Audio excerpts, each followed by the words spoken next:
এইভাবে কুরকুরে আমুদি মাছ করে যদি খাওয়া যায় সেটা কিন্তু মুখে লেগে থাকবে। নমস্কার বন্ধুরা, সবাই কেমন আছেন?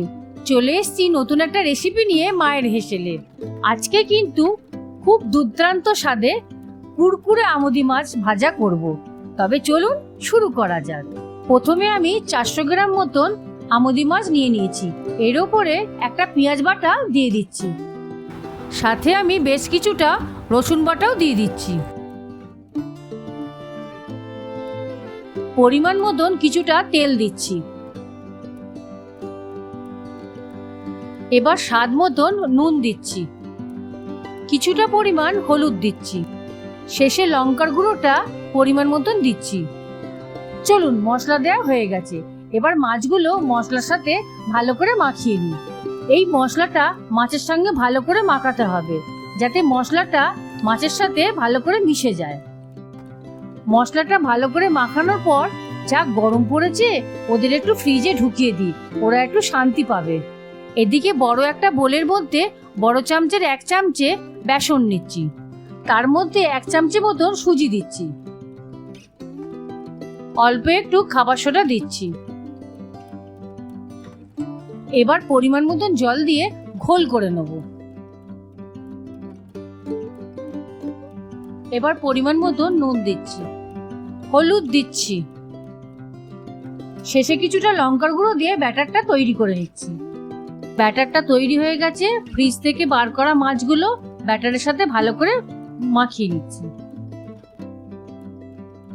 আমরা এই মাছটা আমুদি মাছ বলেই জানি। আপনারা কে কি নামে চেনেন সেটা নিচে কমেন্ট করে জানাবেন। এদিকে প্যান বসিয়ে দিয়েছি, তেলও গরম হয়ে গেছে। এবারে এই একটা একটা করে লেজ ধরে তুলি আর গরম তেলে ছ্যাক করে ছেড়ে দিই।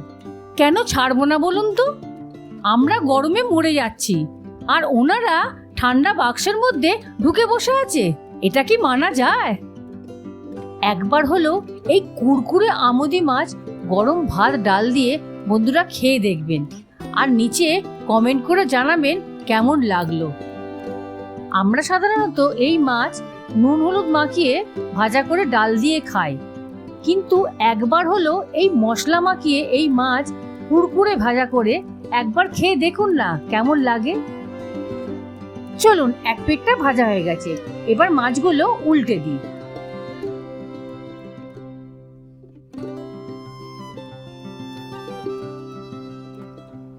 দেখুন, মাছগুলো খুব সুন্দর লাল লাল করে ভাজা হয়ে গেছে। এবার একটা পাত্রে তুলে নিচ্ছি।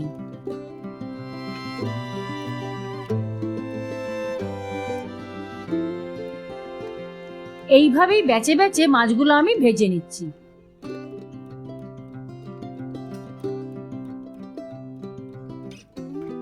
পরিবেশন করার আগে ওপর থেকে একটু চাট মশলা ছড়িয়ে দিচ্ছি। সত্যি কথা বলতে গরম ডাল ভাতের সঙ্গে এই কুরকুরে আমুদি মাছ এক কথায় জমে যাবে। রেসিপিটা কেমন লাগলো নিচে কমেন্ট করে জানাবেন, আর এই চ্যানেলে নতুন হলে সাবস্ক্রাইব করবেন, আর লাইক করতে যেন ভুলবেন না। তবে দেখা হচ্ছে পরবর্তী কোনো এক নতুন রেসিপি নিয়ে। আপনারা ভালো থাকবেন, সুস্থ থাকবেন, আর আমার সাথে নতুন নতুন রেসিপি বানাতে থাকবেন।